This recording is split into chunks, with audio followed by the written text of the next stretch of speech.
Well, next we continue our look at local food production, and we turn now to locally brewed beer. With the upcoming Great American Beer Fest happening in Denver in a couple of weeks, all eyes are on microbrews in Colorado, which are growing from strength to strength. Denverites Brandon and Chad Miller were winemakers who discovered their love and passion for beer. They, along with Chad's fiancée Carissa, have been brewing beer out of their house for over a year. They now hope to turn their passion into a business. KGNU's Julia King brings us this profile.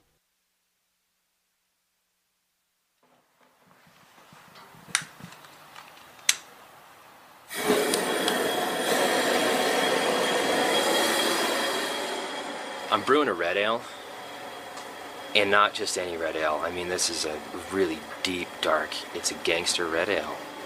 When you see it, you really stop and you look at it. You're like, holy cow, this is unlike most beers I've ever seen, you know? And so when you actually pour something like this into a glass and you look at it, it just stops you in your tracks, and I love that. It's one of those really sexy beers. When you look at it, you just have to taste it.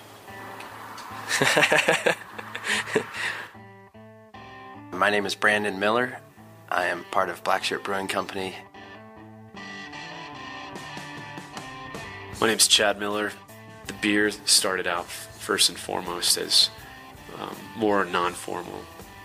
As I started enjoying it more and more, it became, just this intrigue and something that I knew in my heart that someday I was going to try and produce. I don't think starting a business is for everyone. But for us, it has been the best opportunity. I love my fiance and my brother more than anything in the world, and that's how this works out so well, is the true love of the people you're working with and the respect that you're not always right. As brothers, we just butt heads, and that's where the balance with Carissa came in, as kind of the voice of reason. This is Carissa Holstead. So for me, there's so many levels in beer, and getting out there and trying it, tasting it, appreciating it, and realizing where it came from and what made this product. There's a lot of fun to be had with it.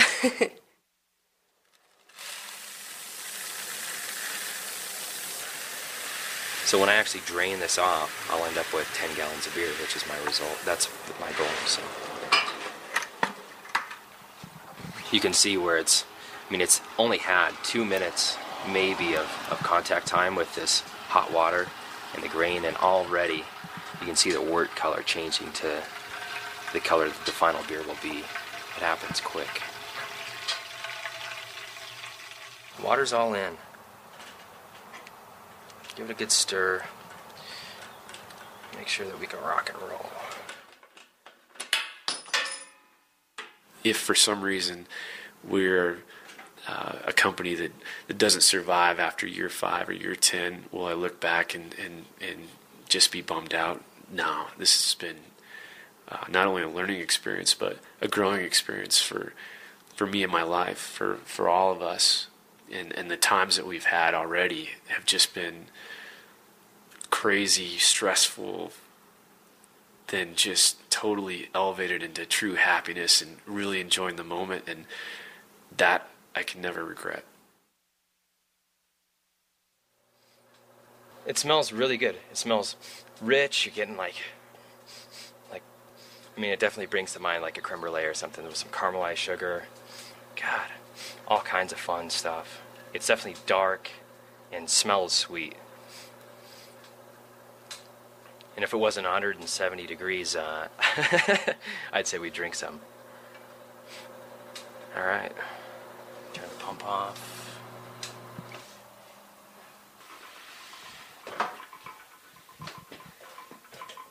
And we never set out to open a brewery so that we as people would be our brewers. It's just come out of necessity for us.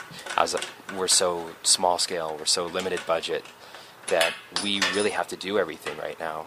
But we did it because we saw an opening in the industry for what we plan to bring to the table, which is a brewing company with an attitude and an absolute swagger. We wanted to be really genuine, authentic, and have some attitude.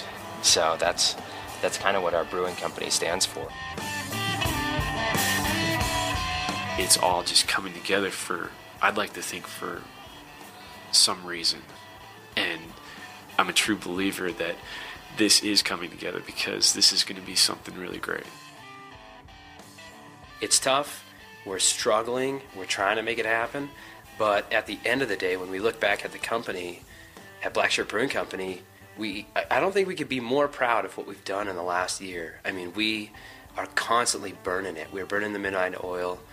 We're putting so much elbow grease into this sucker that it should never squeak. We are killing it. And so I'm really proud of the members, proud of ourselves.